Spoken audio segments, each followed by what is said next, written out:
I start back into my addiction, I know that I'm throwing away everything that's important to me, and I know that makes me feel sad, right? So I think everybody, when they have a stressful moment, they have what's called a nervous tick, a nervous twitch. They'll do something, a nervous habit, like they'll twiddle their thumbs, or they'll play with their hair. Me, I do this. When I'm nervous, I search around for like little shaving bumps or whatever, just a little like blackheads or whatever. Even if they're not there, when I'm high, I can feel the slightest little, even a pore, and I'll just try to pinch something out of it. And after you pinch the skin, it's irritated, so it swells up a little bit. And the next time I put my hand, then it's a real bump there. Oh, there must be something. So I pinch and squeeze and pinch and squeeze, and my hands are dirty, so it causes infection. It's bad, eh? When I'm high, I don't really realize I'm doing it. It's all subconscious. People have to tell me, hey, Seamus, stop doing that. Oh, fuck, I didn't realize I was doing it. And then a little while later, I'll start doing it again.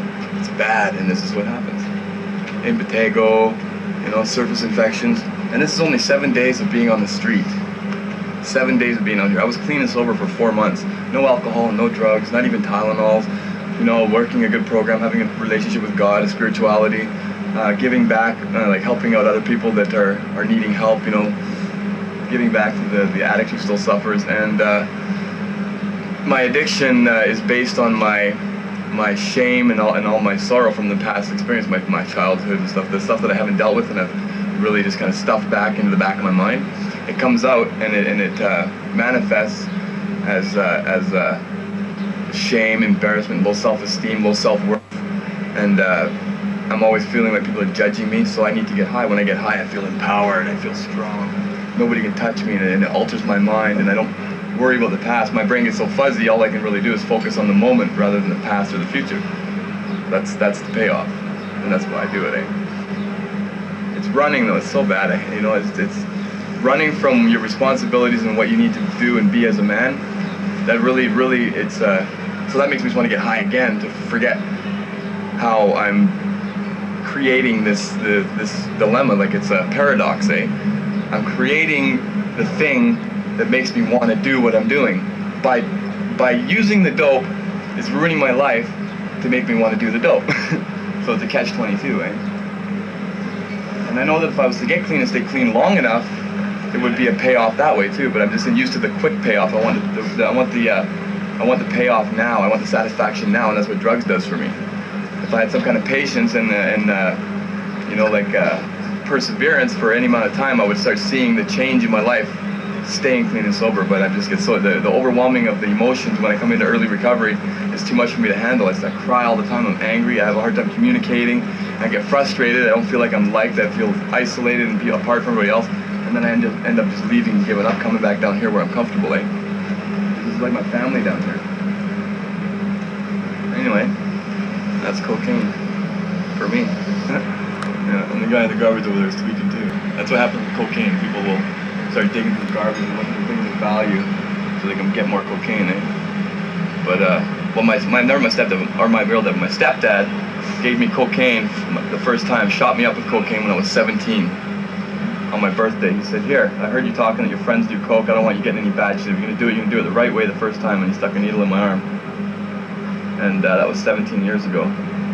He has since hung himself.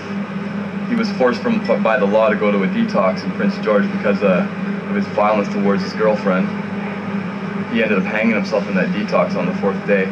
He couldn't handle his reality as well. That's why he was using all these years, because he didn't like how he felt when he was sober. He carried a lot of guilt over his past. And I inherited a lot of his guilt, eh? And a lot of my mom's guilt, and guilt of my own too, right? But it's no way to live, man. If there's a message that I can pass on, it's, as rough as it may seem, the life that you're living, man, just think of somebody think about, if you feel like doing something wrong, tell yourself ask yourself if Jesus would do what you're considering you're about to do. Would Jesus do that? And if the answer is no, you don't think Jesus would do that, well then it's probably not a good idea you do it. And just strive to be the best you can be every day, man. It's kind of a hypocrite thing to say because I don't. I sure wish I could muster up the self-worth and the strength to carry myself through. Tom's asked me to just reiterate some of the statistics for Vancouver's east side. And from what I know, like the bit that I've heard is that it's the number one, has the number one crime rate per capita in all of North America. It has the highest murder-suicide rate per capita in all of North America. It has the number one car theft. Surrey, I think alone, which is part of Vancouver, has the highest car theft in all of Canada. There's more. It's got the most amount of it's the highest for a 4-block radius. It's got the most amount of drugs, heroin, cocaine, crack cocaine. Then I don't think there's anywhere in the world. You hear about the Bronx and Detroit and the inner cities, all this. There's nothing like this. There's 4 blocks of Vancouver's Hastings East Side, man. I've seen people die. I've seen people shot. I've had guns to my head. I've been stabbed 5 times. I've had chains, bars, table legs hit over my head, my face. I had a bar over my eye there yesterday. You know, this here was a knife went right through my arm, cut my whole bicep out. Yeah, many things. That's the drug world, right? That's the life I chose. That's the path I chose down here, right? And there's always consequences. Like I can't remember who said, but for every action there's an equal and opposite reaction. Murphy's Law, I think it is. Yeah, there's no way to live down here, man. If you're looking for a quick way to fucking meet your maker, this is it. Find Hastings. If you're looking for life and you're looking for happiness, follow your heart and help someone out. Give back. You know, return what God has so freely given to you.